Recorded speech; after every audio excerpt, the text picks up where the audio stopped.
এই যে এটা একটা নদী, যথেষ্ট উঁচু পারে আছে আমরা। এই পাশে বাংলাদেশ, ওই পাশটা ইন্ডিয়া। হয়তো বোঝা যাচ্ছে না, করে যদি কিছু আসে।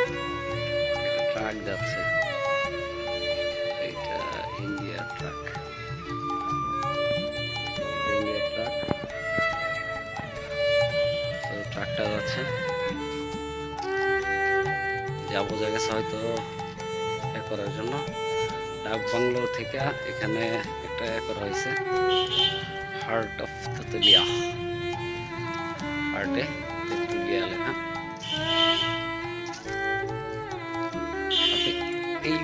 এই ফিজে করে করা। ডাক বাংলোর ভিতরে একটা পার্কের মতো করা হয়েছে। এখানে আর্টিফিশিয়াল হাতি, বাট এইখানে একটা ঘোড়ার গাড়ি, এটা আসলে আর্টিফিশিয়াল না, এটা অরিজিনাল ঘোড়ার গাড়ি। এই ঘোড়ার গাড়িটা ঘোড়া, গলা বসুন আলাদা আছে।